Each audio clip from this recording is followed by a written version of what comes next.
पाहत रहा फक्त धर्मवीर न्यूज. आपलं गाव, आपली बातमी. पालकमंत्री चंद्रकांत दादा पाटील यांच्या हस्ते जिल्हा परिषद पंचायत समिती नूतन सदस्यांचा सत्कार. नुकत्याच पार पडलेल्या सांगली जिल्हा परिषद आणि पंचायत समिती निवडणुकीत विजय मिळवलेल्या सदस्यांचा सत्कार पालकमंत्री चंद्रकांत दादा पाटील यांच्या हस्ते पार पडला. यावेळी जिल्हा परिषद अध्यक्ष हा महायुतीचाच होणार असून योग्य ती जुळवाजुळव करू असा विश्वास त्यांनी व्यक्त केला. नूतन सदस्यांनी विकासाच्या दृष्टीने आराखडा तयार करावा, त्यासाठी राज्याचे मुख्यमंत्री देवेंद्र फडणवीस यांच्याशी बोलून मोठ्या निधीचे नियोजन केले जाईल असेही यावेळी म्हणाले. या कार्यक्रमास माननीय आमदार सुरेशभाऊ खाडे, आमदार गोपीचंद पडळकर, पृथ्वीराज बाबा देशमुख, सम्राट महाडिक यांच्यासह भाजपा जिल्हा नेते पदाधिकारी मोठ्या संख्येने उपस्थित होते. आता जयंत पाटलांच्या 18 आल्या आणि मग काँग्रेसच्या 11 आल्या, ह्याच 29 होता. उभाटा जोडलं उद्धवजी ठाकरेंची शिवसेना की त्या 30 होता.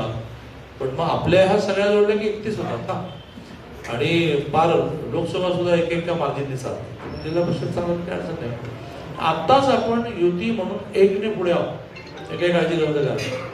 आता हे एकने पुढे आहोत ते टिकवायचं कसं, ते एकने पुढे आहोत ते 10ने पुढे आहोत ते करायचं कसं, हे या नेत्यांचं काम असतं. आपल्याला काही इनपुट असतील किंवा असं करून बघूया की मी त्याच्यावर बोलून घेतो की, कारण राजकारणामध्ये काय असतं की जो म्हणेल की मी काय करतो त्याला ते करू द्यायचं असतं. त्याचं तो म्हणतो की बघा मी म्हणतो तर केलं असतं तर झालं असतं की नाही, तो दोष द्यायला मोकळा. त्यामुळे जयराज पाटील सहित, कारण तो समोर बसल्यामुळे लगेच नाव पाडणार नाही, ज्याला ज्याला जे सुचेल की मी बाबाशी सिबींशी बोलतो आणि मग ते पलीकडे एक मत आहे ना ते आपल्याला मतदान करतील.